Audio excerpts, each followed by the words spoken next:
Yay! We're on. Awesome. Okay, that was just a bit of fun. So, welcome everybody to, I think this is session 5, technically. We did a attempt at a live broadcast yesterday, just in LinkedIn audio. Unfortunately, I think the timing was bad. And, that very well may be the case with today's session as well. But fortunately, these we can record and send out. So that's the plan. So we'll just keep going, whether or not people show up live or not. If you're viewing this, you are obviously not here live because my thing didn't say anybody's left. so, uh, so what I'm going to do today is just kind of give an overview of where we've been so far, and then we'll dive into some of the specifics.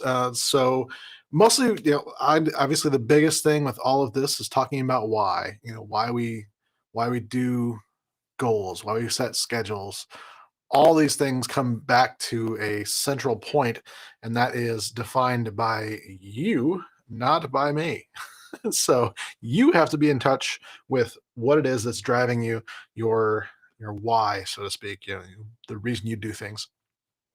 So from that point, we went into a concept of taking control of your present by to rule your future. And let's actually bring up the whiteboard here. I can show you part of what we're up to here. So if you recall, what we put out in place was a system where we said, okay, given a given day, there's certain ways you can categorize certain things that come up in your day. And so we're actually going to use this a little bit today. So I wanted to make sure we review this. So if you recall, we have 4 quadrants. This is using the Stephen Covey system here. So let me get that out of the way so it's not as distracting there. There we go. Okay. So first we have in the top left-hand corner, we have those things that are important and urgent. These are the kind of things that we want to manage. We don't necessarily have to avoid these completely, but these are kind of things that if we can avoid things that are urgent and important, we tend to be more productive with in terms of our goals. These are the kind of things that don't tend to be part of a goal.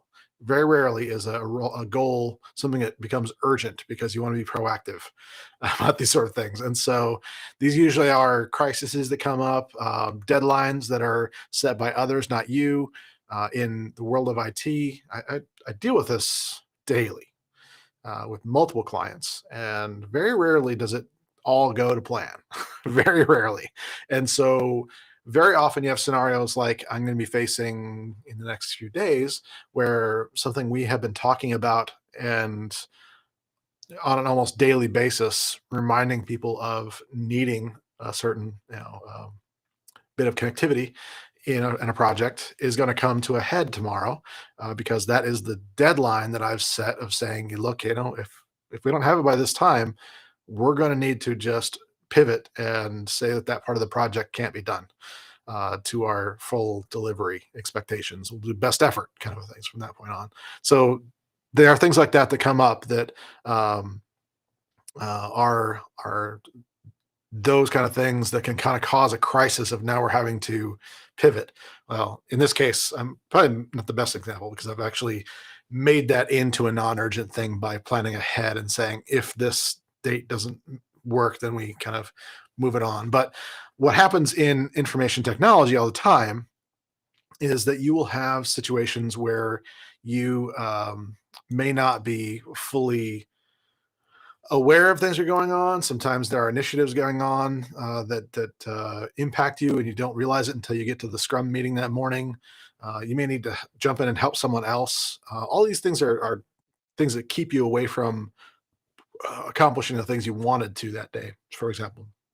So we're going to talk a bit about that. But crises and deadlines, that's the sort of thing that really does come up a lot. And yeah, sometimes just leaving you very much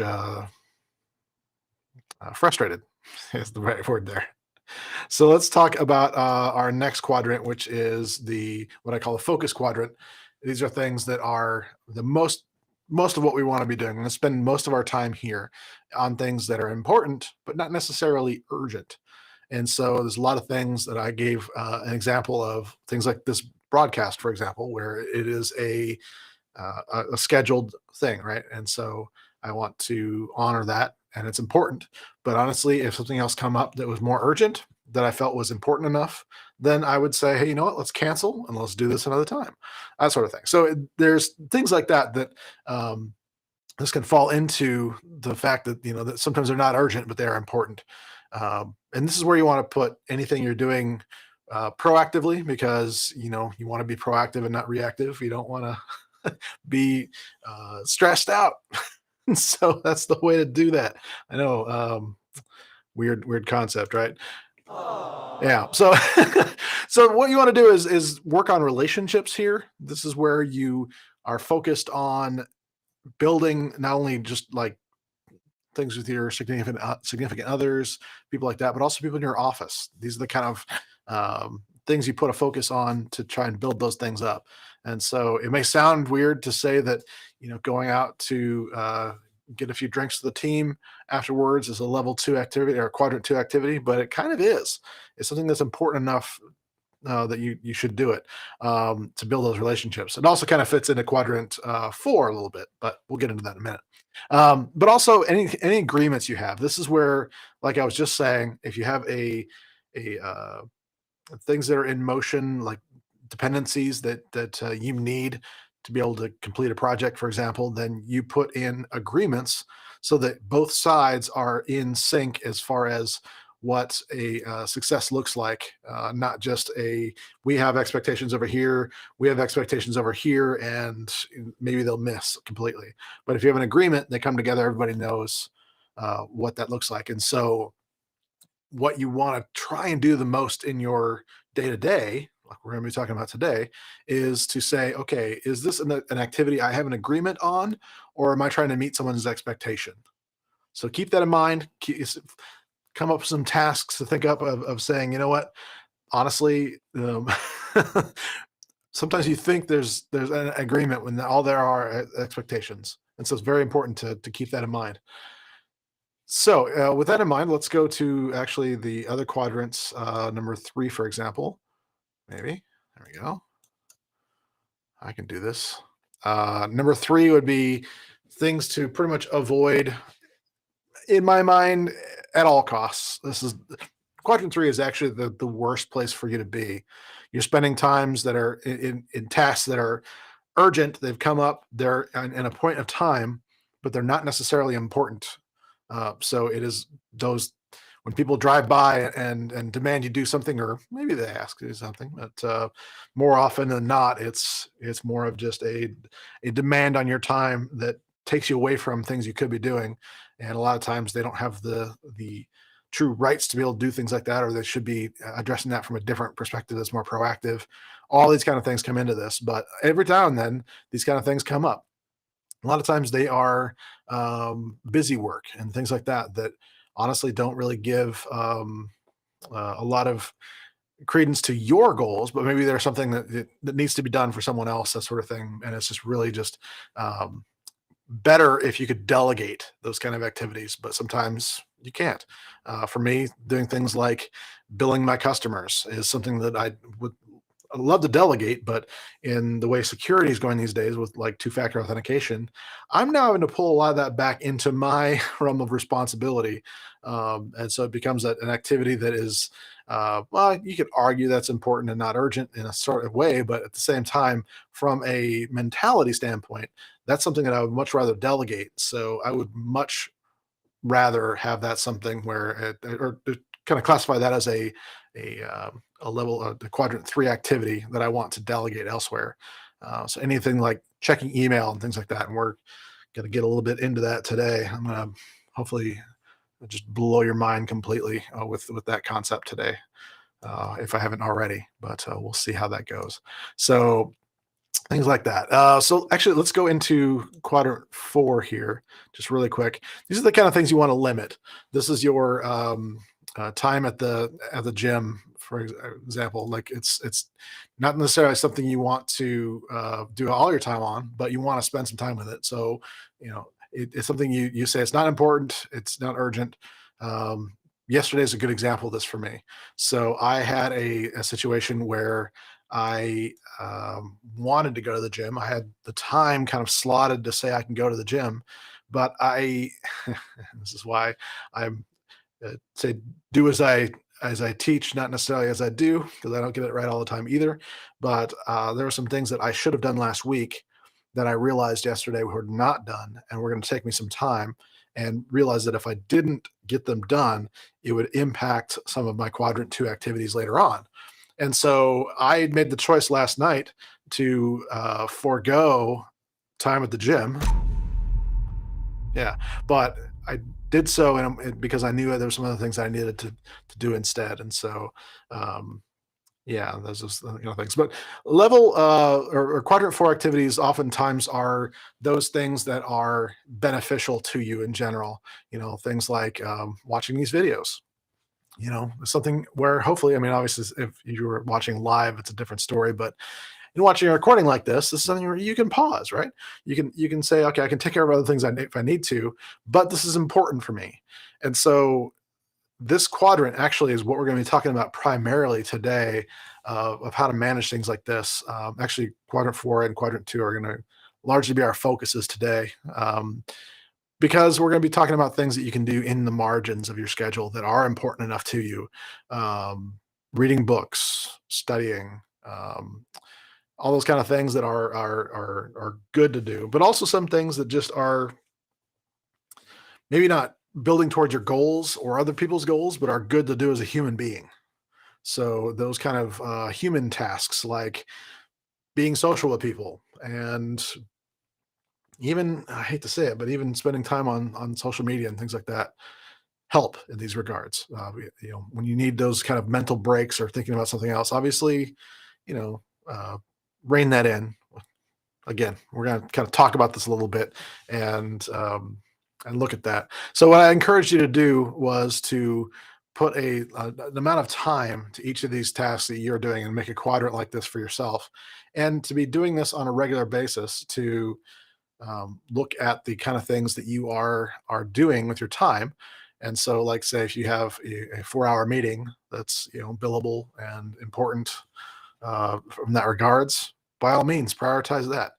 Get that on your schedule, get it done. Whatever things like that look like, what amount of time are you spending in each of these quadrants? And there's no exact formula, but in truth, my goal tends to be to spend at least 70% of or more of my time in this quadrant 2 area. About, you know, well, ideally about 10% or so in here. And then in the others, you know, I'm working on this. What I really want to get to is getting to the point where quadrant 3 is not where it is today. Right now, it is taking up about 10% of my time. I'd rather make that more like 5, and quadrant 1 be also more like 5, and then quadrant 4 be much more like 20.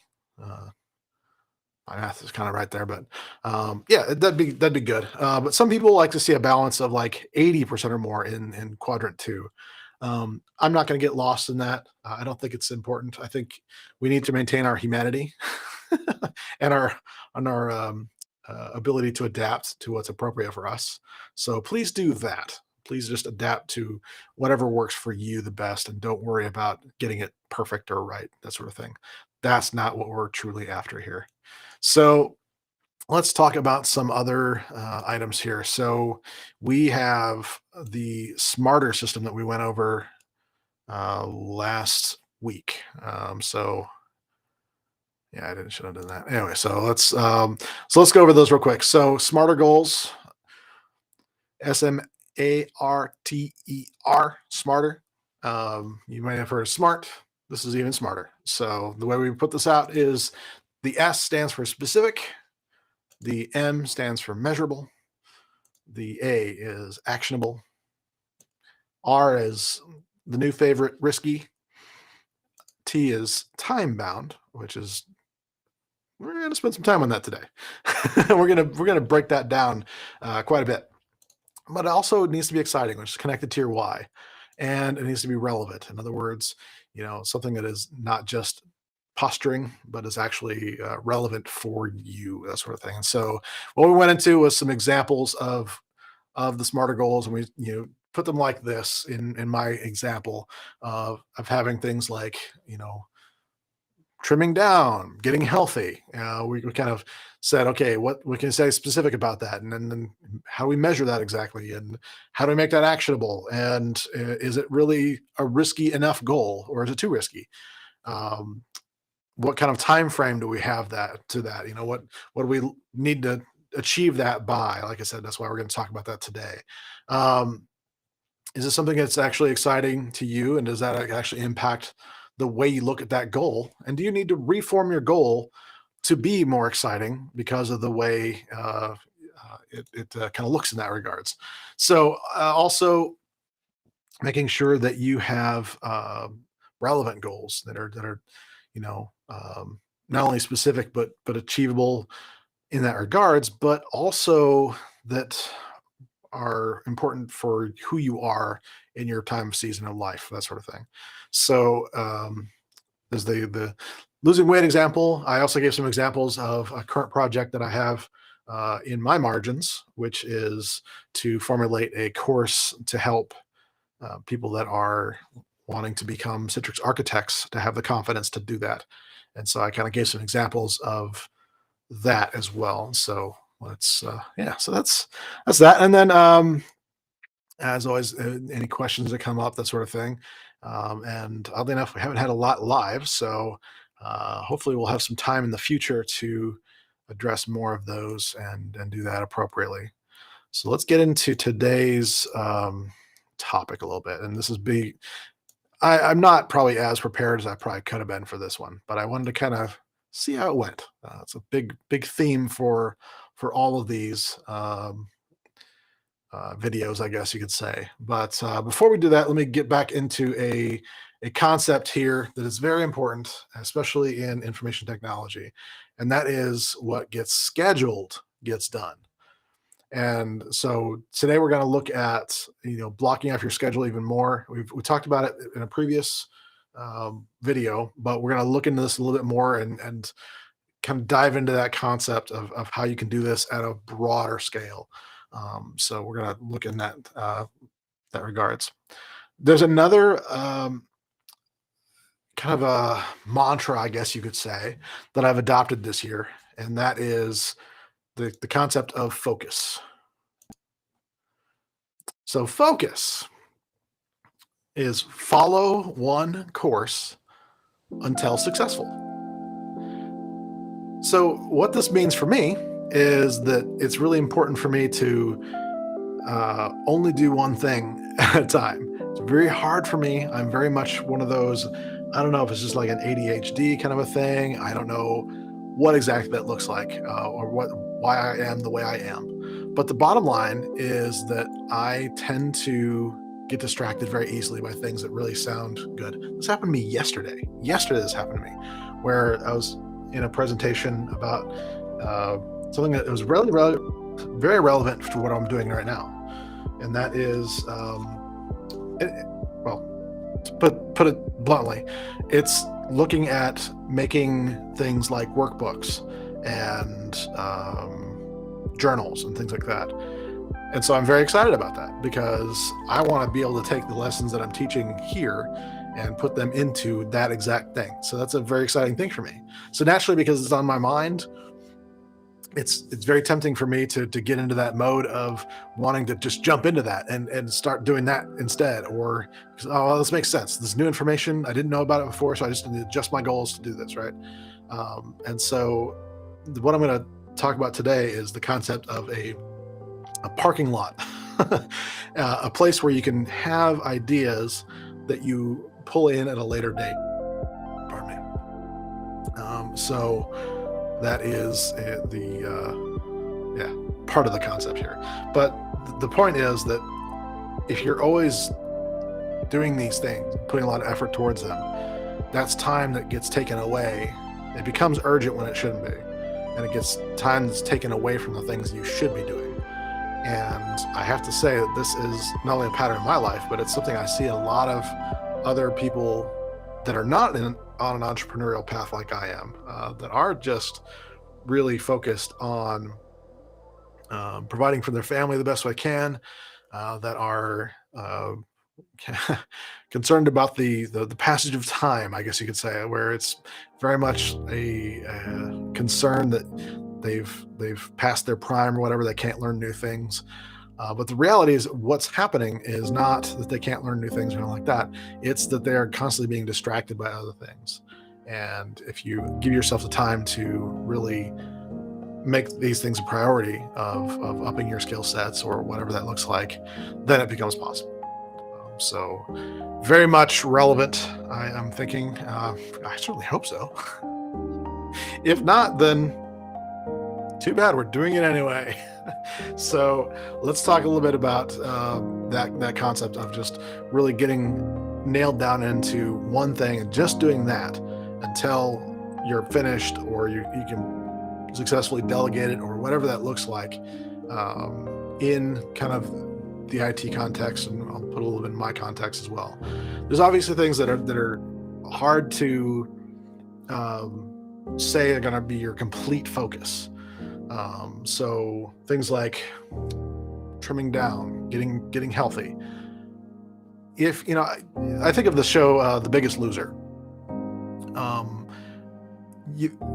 I don't think that that's recommended the way they did that. I think that's the study's kind of shown that after the fact, very few of them stayed healthy because they did something very focused on something that really shouldn't have that kind of a focus.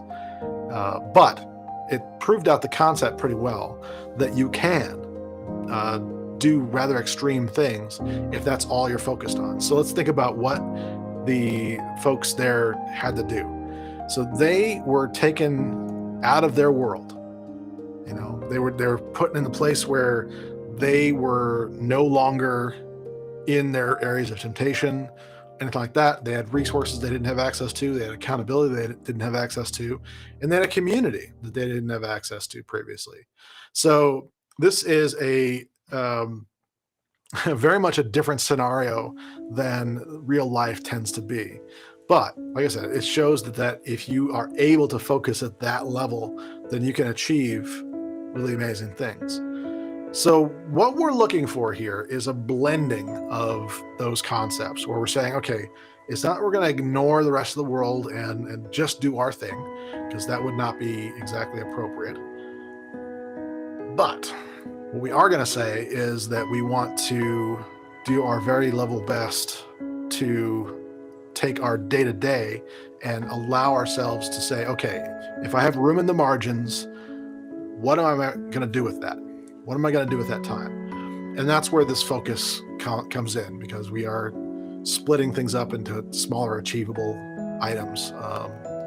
And this is difficult to know exactly how to go about this, but it comes back to the time-bound thing. I think is one of the most important things of the SMARTer goals, of saying, okay, I have this thing I want to accomplish, but saying when you want to accomplish them gives you a way to kind of set this in motion, if you will, of saying, okay, this is when I want to do these things. So behind me, you can kind of see that I do this with a wall-sized Post-it note. And so what I've decided to do today is give you a wall-sized Post-it note virtually on the screen here. So I didn't want to do it that way. I wanted to do it this way.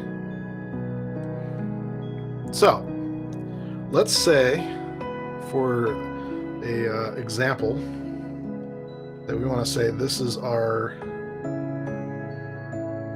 2023 calendar. Put it in quotes.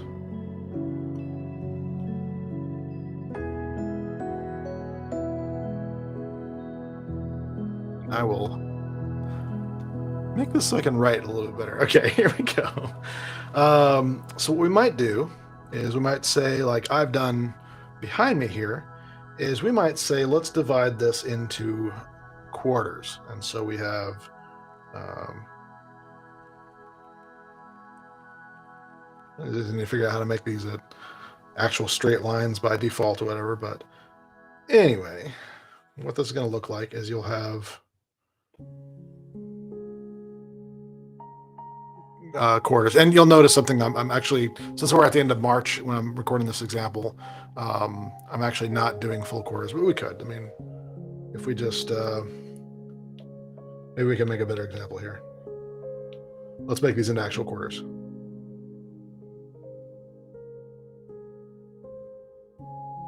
It's tougher with this. We're planning ahead would have been good.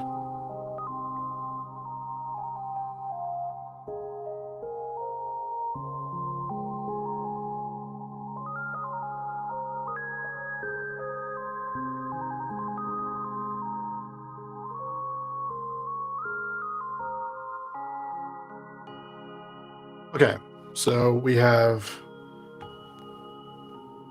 January, February, March. So that's Q1, right? April, May, June. It's Q2, Q3, July, August, September. Q4 would be October, November, and December. So let's say, for example, you have some goals, and I'm going to take this over to the other side here a little bit here. Let's say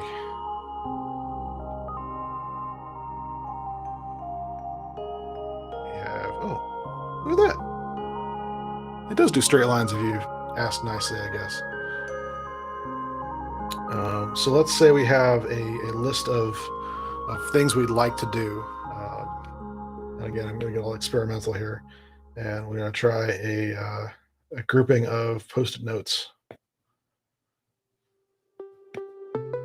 Nope, that's not what I wanted. Ha! Live demo. All right.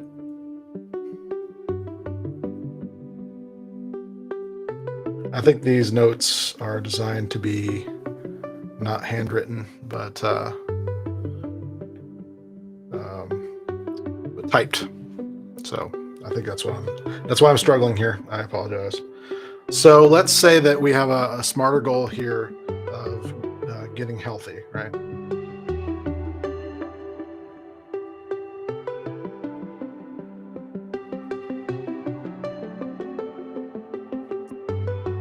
And previously, what we said is in our smarter goals, let me pull that back up here. We said we wanted to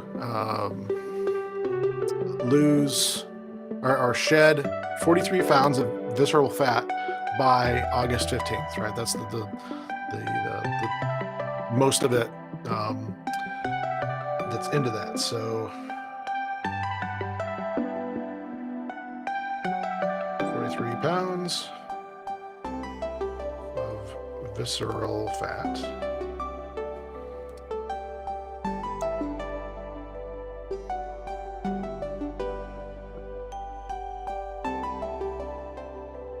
By August 15th. So what we're seeing here is we now have a target. So a lot of people like to say, you know, like circle that on the calendar or whatever, say, so 15th.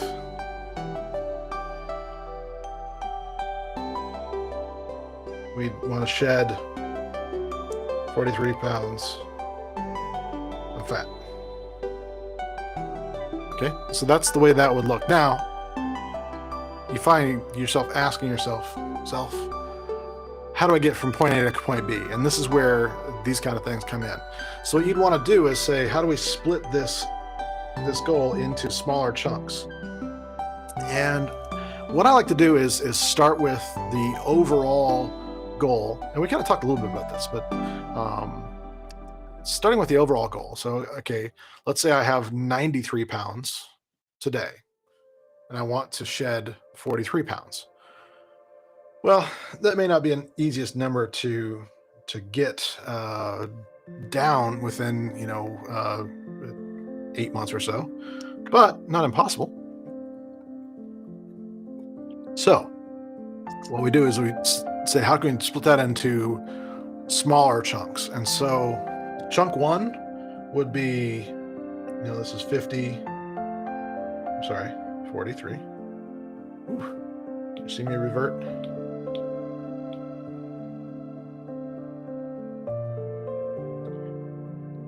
In 8 months.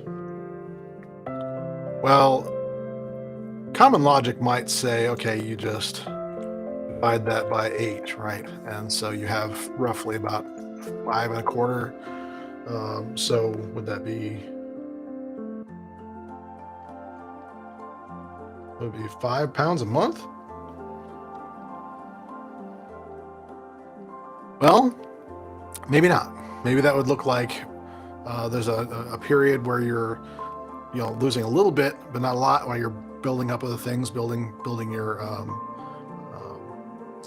body's ability to burn fat, right? So you might have a more of like a stretch where that says, okay, maybe for the first quarter, so for the Q1, we would say the goal is maybe, let's just say 10 over that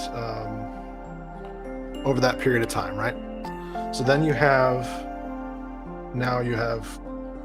33 remaining, right?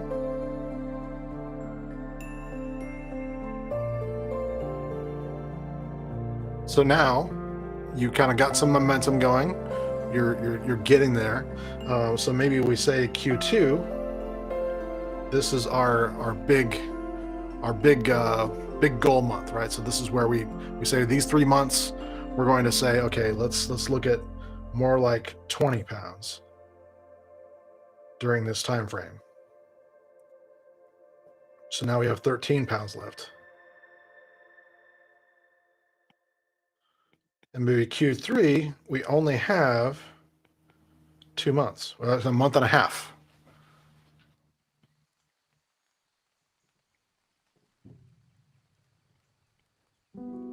So can we lose 13 in that length of time? Well, I don't know if it's truly a possible thing, but we say, we'll set that as our goal to say, to lose the remaining, assuming it's 13 in that 1.5 months.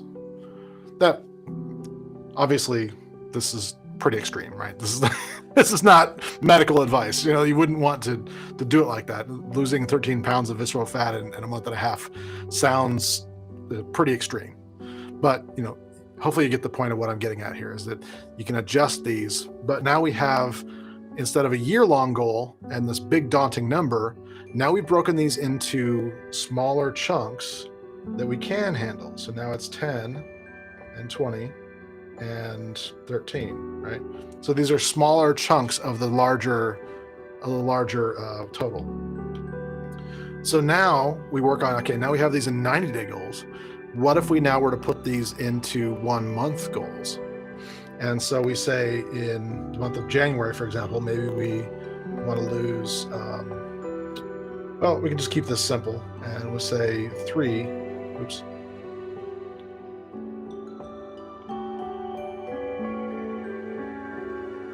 Maybe 3 pounds in January.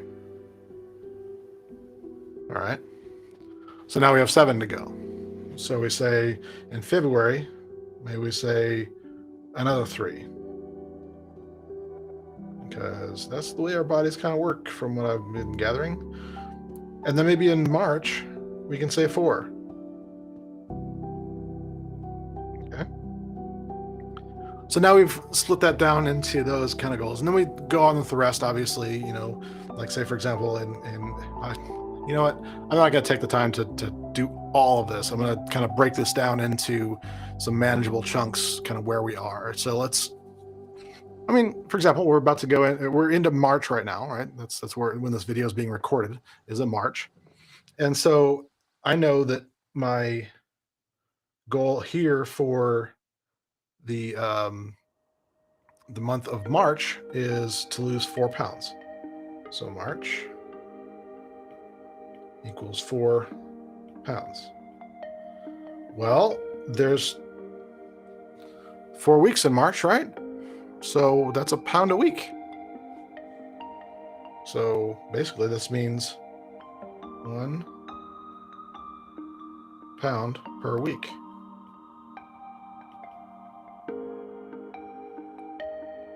Now, obviously I can't see your face right now, but hopefully when faced with a goal like losing 43 pounds of visceral fat, which might equate to almost 100 pounds of total weight, that is hit to the face, right? But when it comes to just thinking about losing a pound a week, I don't know about you, but that sounds a lot more doable in that regards. It's a lot more of a number that I feel like I can tackle emotionally. And so now we can even break this down even further, and we can say every day, what do we need to do? Now we're getting into the actual logistics of this, the schedule of this, right? So what do we need to do? We need to adjust our habits as far as eating goes. And so we maybe have a plan for what we're going to eat that day. Maybe we have a set of physical activities we're going to be doing on that day, like going to the gym, for example, or going for a walk, or whatever that looks like. So now we can say, okay, I've got this goal for this week. How can I make that a daily goal, and how can I make that fit? And so that's kind of where we're at. It kind of not only emotionally, but now all of a sudden becomes a real thing. It becomes something that I can actually get my hands on and actually start scheduling. So this is always the part where I struggle a little bit, and you'll have to forgive me during this phase as I kind of learn how to better describe what goes on in my head. But this becomes a daily goal, right? So every day I know I need to have an eating plan and some level of activity daily.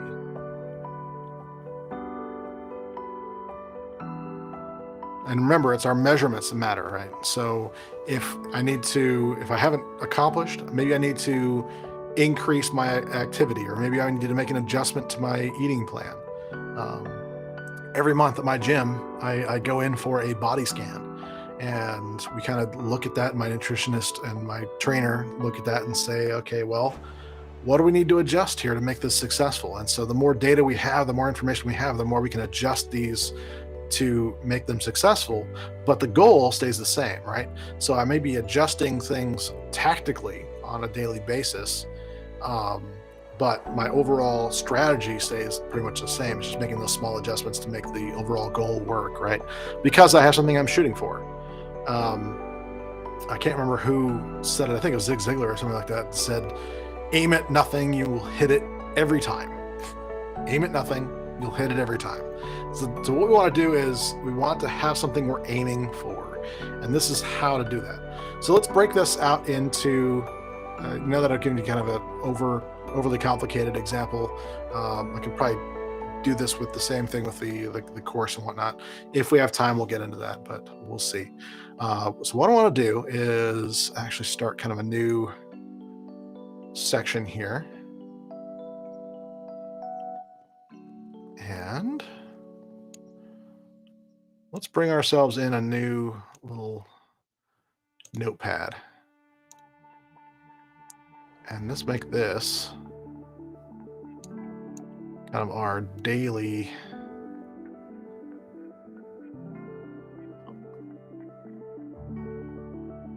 It just wants to be stubborn today. I apologize.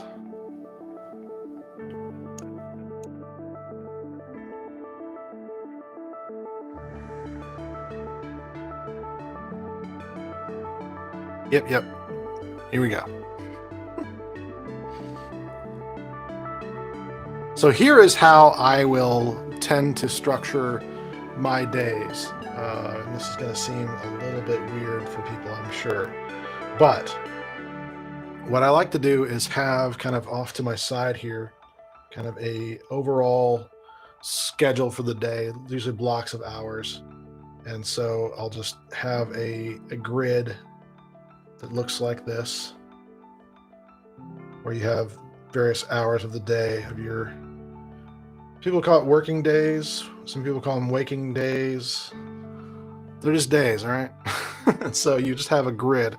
And so this is your schedule, right?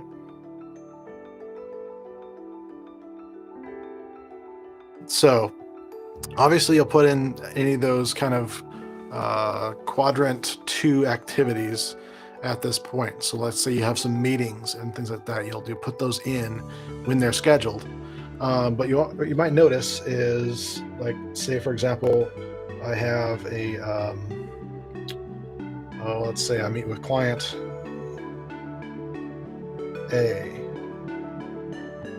and that make this bigger.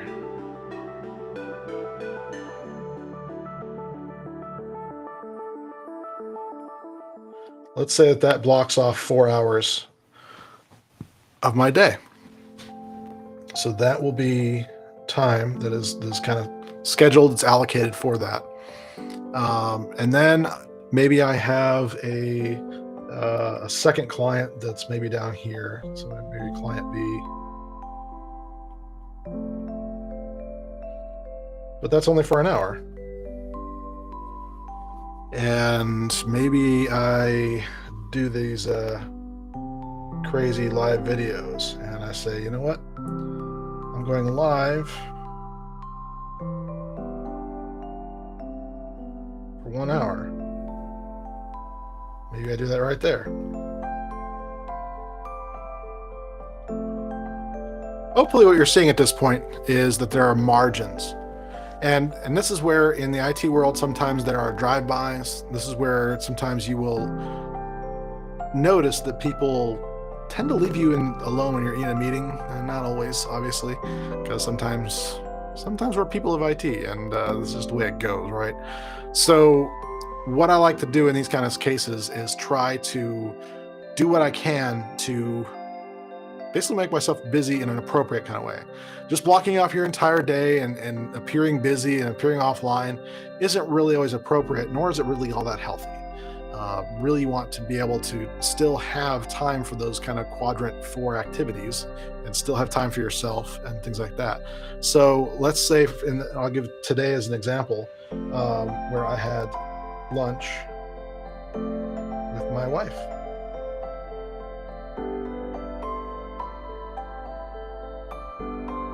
So this is a quadrant 4 activity, right? Whereas these other ones were quadrant 2, quadrant 2, quadrant 2. As you realize, using Q stand for quarters just as easily, so maybe I should just leave that off, but you get the point, hopefully. So the idea here is that you want to block off your time where it's appropriate, and maybe it's something as impromptu. So for example, the lunch here was impromptu. So I just had that slot open, so I said, you know what, let's just make some pancakes and have some lunch. So that's what I did. Some nice hearty what do you call those? I don't know. There are lots of protein in the pancakes, let's put it that way. So meeting those health goals. Those little decisions. But anyway, there's some other things that to fit in here. So let's jump into a little bit of a thing I use to try and appropriately fill the gaps here. And so what I will tend to do is say, okay, what are the top 3 things I need to accomplish every day? And so I'll put these right here. So the top 3.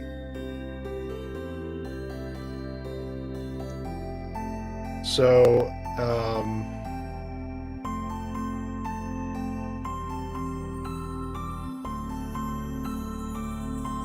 let's give some examples. So one of my top priorities for the day, I need to complete a document for a client. So a client document.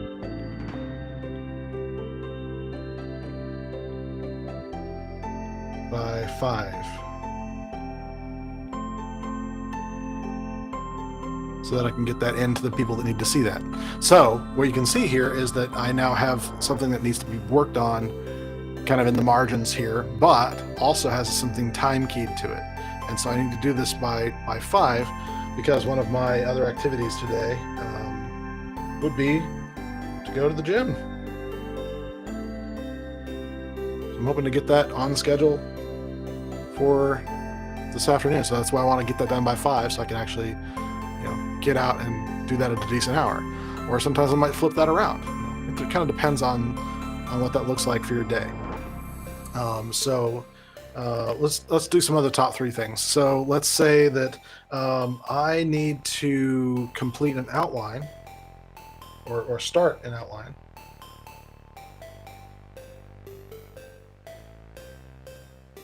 for the confidence course.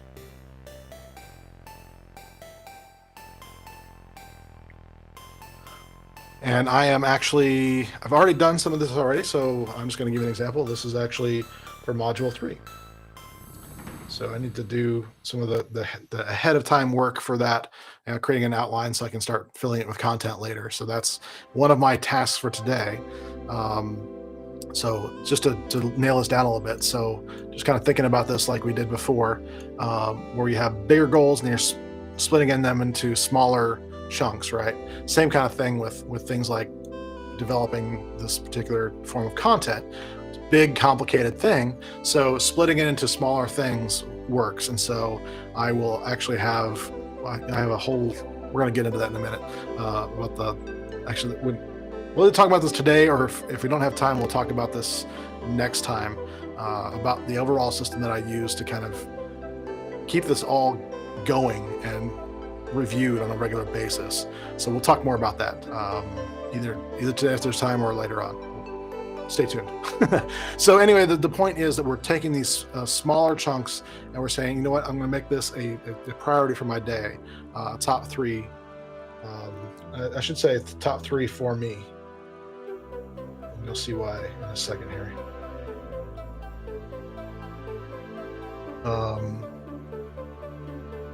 And let's see. Let's give one more. I will say that a in the margins activity for today, kind of a bigger than most kind of thing, will be preparing for the next. I was going to say preparing for the next broadcast, but that's not actually true for today. But let's say, for example, it was. So prepare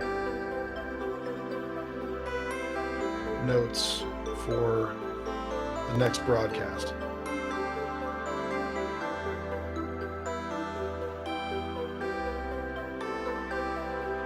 All right.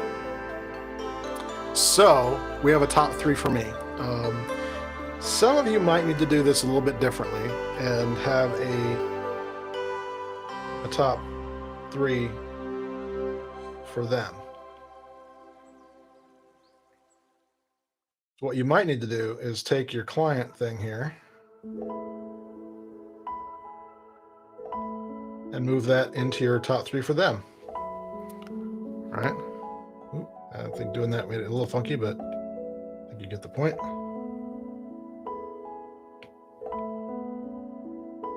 Maybe you have something else that you put in your top 3 for yourself. This is the problem with going back in between.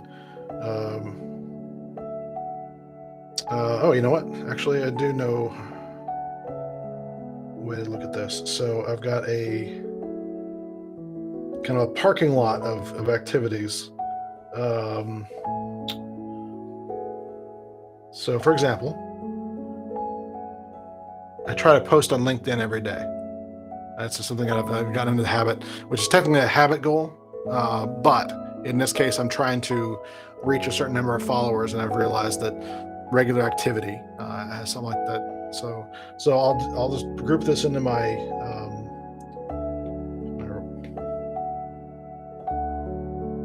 Apple. I get really tired of this. Well, hey, guess what? My pen's not working anymore.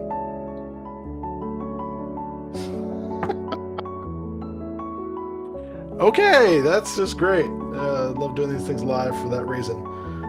So I might just have to get into the concepts here, unless I can figure out a way to make this suddenly work. No, it is very much locked up, and you know what? I can't remember how to unlock programs in iOS. Tech guy doesn't know Apple stuff. I don't know the secret number of fingers I need to do or whatever to make that work. I think it's maybe like, I don't know, something like that. I don't know. Nope. Something like that. I don't know. Who knows? Don't care. Just tech problems. That's what's the joy of live.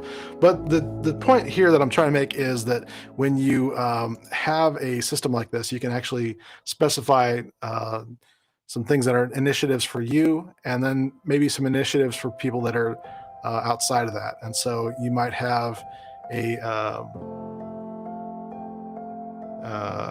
so 3 here. This is gonna be horrible with the pen, or with the mouse, I should say. So whatever your goals are for them. So this is where your Scrum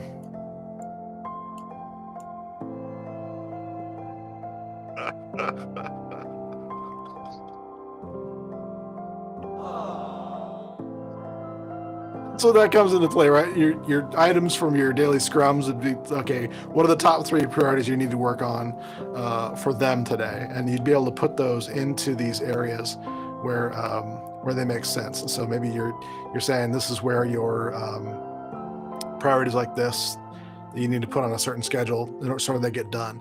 But that is really the whole point, right?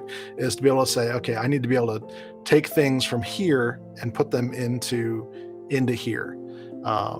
So some things are just habits, and you're setting aside time aside for your habits. Like, past this point, I might have some additional items that I either put on a schedule or not, for daily reading and meditation and maybe a morning workout. Those kind of things that don't necessarily need to be represented in your schedule every day, but sometimes it's very healthy to go ahead and put those in there, just because what gets scheduled gets done. So that there's that too. But what you want to do here is make sure that you have a good system in place to where these things are the top things you work on in these margins. And so once these are done, you might have a separate list of items that you have that are other things you're working on. Tasks, those kind of things that if there's time, you grab, but only if there's time. Now, the final thing I wanted to talk about today in terms of scheduling is there are times where you might have to just set aside kind of a block of time for other things, like maybe that you're going to have some time in a day, but you also want to make sure that time is set aside for tasks, right?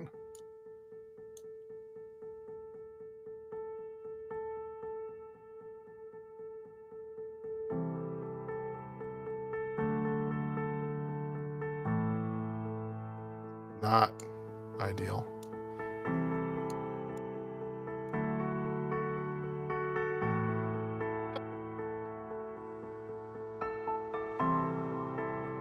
Oh, what a joke. Anyway, thanks for bearing with me on this, folks. It's always flustering when something goes wrong, but basically what you want to do here is give yourself a permission in your calendar.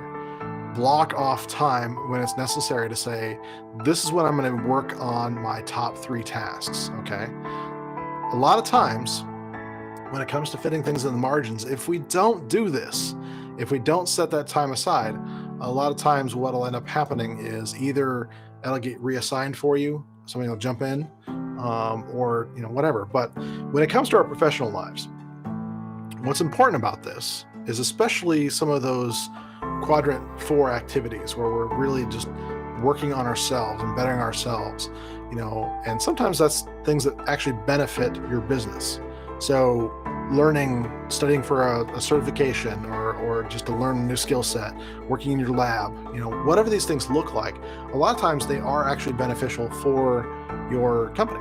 And so getting time set aside, you might have a code kind of a thing you put on your calendar for that, that you and your manager or whoever agrees to say, you know what, every day, and I think I've mentioned this before, but just having a time set aside every day to say, you know what, it's important for us to move me forward. Let's do that. And it's just going to be blunt about that a lot of times.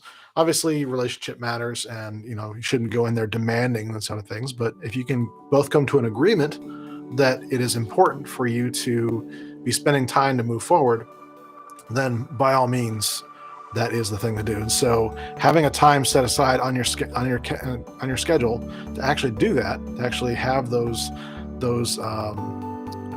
quadrant activities, or your top 3 activities, whatever those look like for you, and having that time set aside becomes really important. Now, you notice I left off the email thing. And that is because maybe in this particular case, you have a time frame where you are only checking email a couple times a day. This is hard to negotiate sometimes in our constant contact world, but I'm finding this to be very helpful. And so maybe I just say, mark off a little bit of time, just after my morning starts, to kind of go through emails. And then again, maybe right after a large client meeting. And then maybe again, my suggestion will actually be more like here, but a lot of times it'll fit in more appropriately in places like that. So 3 times that you're checking and responding to emails. The rest of the time, it's closed. It's not on your desk. It's not part of your life. So you can actually focus, follow one course until successful for that one little thing you're doing that each day. And so having times where you're still accommodating what needs to be accommodated. You're still doing the act of checking the email and making sure you're appropriate in that regards, but you're also not overdoing it, I guess you could say, as far as like making yourself constantly looking at something just in case you miss something. A lot of times there's that. Well, like I said before, what's the worst could happen? What's the worst thing that could happen if you weren't checking your emails all day long? Somebody might have to actually come and contact you manually. Oh no. Somebody might have to actually call you. I don't know. Like, these kind of things are still possible today. Just because something is sent in an email, for example, doesn't necessitate an immediate response. A lot of times there's more ways to take care of urgent things like that a lot of times. Now, it's not always true in our world, where we have a lot of things like monitoring alerts that go out and that sort of thing. Well, the way to deal with that is to say, if I'm on call, maybe that act of checking my email and keeping up with that negates a lot of these other things I'm working on. And so I just become to where I'm not in meetings. I'm actually watching for those kind of things and working on other tasks that are maybe less important or less urgent, while I'm having that awareness of what's going on, that sort of thing, while I'm monitoring, those sort of things. So there's ways to get around this. It's just a matter of, like I said before, just getting that right agreement with those you're working with, so that everyone knows who's keeping an eye on things. Maybe your schedule to check emails is around here. Maybe another person's is in different times of the day, so you have full coverage. Whatever that looks like, there's always a way to make these things work for you so you can be more effective with your day-to-day. And that's really how we fit things into those margins effectively. So yeah, so that hopefully is clear to people. And if obviously this is a big deal. This is something that's not just a small little quick thing to learn. This takes time to learn. This takes time to master the way that you work, and that it works for you. So don't feel like, just because this seems overwhelming, that this is not it's completely impossible just because pieces of it seem impossible. In those kind of cases, what you want to do is just take the things that will be possible and start building on them. Not there's that old expression, throwing out the baby with the bathwater, which basically means that if you have a problem with one thing, you throw everything else out. So you're trying to get rid of the dirty bathwater, you end up throwing away the baby as well. Kind of a horrible expression, actually. But the bottom line with this kind of things is that it is possible if you allow it to be, right? So the honest truth with all this is that it is really. Let me get back to my. I'm just going to let that go for now. This is all achievable. Right? This is not outside of the margins. And like you kind of see behind me here, what I will often do is not do this in pen necessarily. A lot of times I will put it on sticky notes and things like that, so I can move them around as I need to, give myself a little bit of grace and learn how to do it, or just to figure out a way that's going to work with that.